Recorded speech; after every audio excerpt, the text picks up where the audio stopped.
วิดีโอนี่อีกเนาะเมื่อนี้จันจะมานำเสนอเกี่ยวกับวิธีการซอกหาค่าเคมีในธาตุผสมหรือว่าในอีโองต่างๆเนาะตัวอย่างคืออยู่ในนี่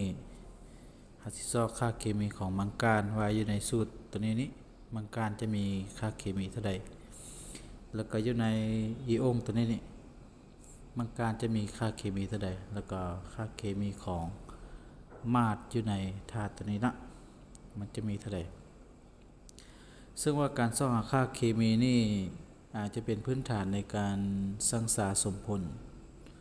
ออกซิดาซงเรดุกซงนะเรา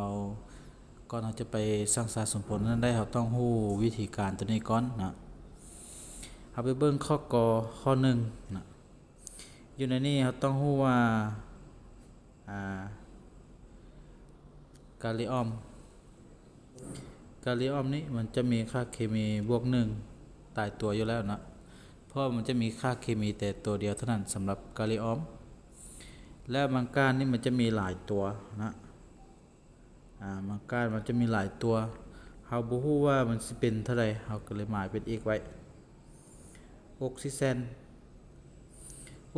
นี่มัน-2อยู่แล้วนะ-2อยู่แล้วเราต้องรู้สิ่งหลักๆคือเราต้องรู้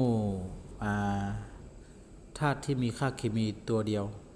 หรือว่าค่าเคมีเท่ากับบวก1ลบ1หั่นและที่2คือต้องรู้ของออกซิเจนต้องรู้ของออกซิเจนนะเพราะมันจะเป็นค่าตายตัวของมันอยู่แล้วนะหลังจากนั้นก็บวกกันทั้งหมดนี่มันต้องเท่า0นะเท่า0เอาค่าเคมีนี่บวกกัน1บวกอีกบวกให้4คูณลบ2ทั้งหมดนี้ต้องเท่ากับ0ต้องเท่ากับ0แล้วก็จะได้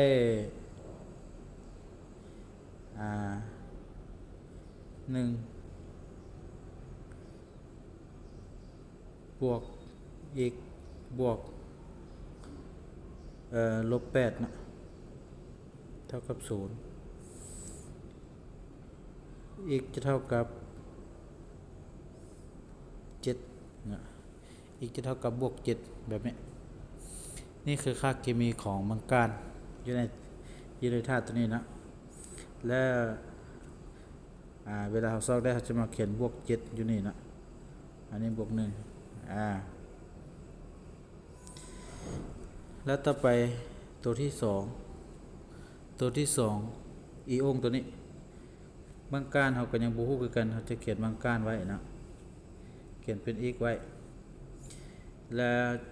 วิธีคือกันนะอีกบวกให้ออกซิเจน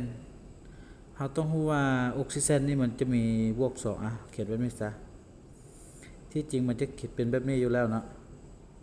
ออกซิเจนนี่มันจะลบ2ในตัวอยู่แล้วอีโองตัวนี้มันทั้งหมดนี่มันจะลบ2อีกลบ2อีกนะเพราะว่ามันเป็นอีโองเด้คันซั่นเราจึงเขียนเป็นอีก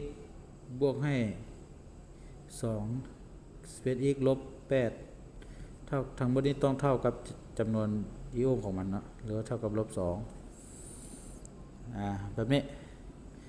หลังจากนั้นอีกเท่ากับลบ2บวก8อีกเท่ากับบวก6อันนี้คือค่าเคมีของมังกรนะเราต้องรู้ว่าออกซิเจนมันเป็นลบ2อยู่แล้วในตัวอยู่แล้ว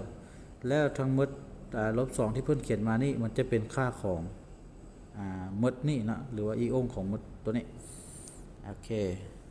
ถ้ามันเป็นบวกเขาก็เขียนเท่าบวกนะเขียนเป็นลบเขาก็เขียนเท่าลบต่อมาตัวนี้ก็คือกันเขาฮู้ว่าอะโมเนียมตัวนี้เป็นอะโมเนียมนี่เขาฮู้ว่ายากบ่ยากมันต้องเป็นบวก1อยู่แล้วนะบวก1อยู่แล้วSOC ทั้งหมดนี่ถ้ามันเป็นอีโองมันต้องเป็นลบ2อยู่แล้วนะลบ2อยู่แล้วในนี่2คูณ1เป็น2กับ บวก2กับลบ2มันจะเท่า0แสดงว่ามันเขียนได้แล้วเนาะและวิธีการไปซอกเราบ่จำเป็นต้องซอกหมดนี้ก็ได้เราซอกแต่เฉพาะแต่ค่าตัวนี้นะคือ SOC ผู้เส้นลบ2ทั้งหมดนี้ก็จะต้องลบ2อีกแบบนี้นะเอาแต่ตัวนี้ไปซอกก็ได้คือ x นี่ s นี่เรายังบ่ฮู้เนาะเขียนเป็น x ไว้ x ลบให้2 4 8ลบ8เท่าลบ2 x ก็จะเท่ากับลบ2บวก8 x เท่าบวก6อันนี้คือการซอกหาค่าเคมีนะและแสดงไว้อยู่ในนี้ค่าเคมีของมาจะเป็นบวก6ครับจะเขียนที่นี่มาบวก6นะโอเคนี่คือพื้นฐานของการซอกหาค่าเคมีที่ว่าก่อนเราจะไปสร้างสารสมผลออกซิดาซงเรดุกซงได้เราต้องผ่านตัวนี้ก่อนนะโอเคมีตัวใดบ่เข้าใจสนใจคอมเมนต์ลงใต้วิดีโออาจารย์สีมาตอบให้ตำหลังนะพบกันในวิดีโอต่อไปขอบใจ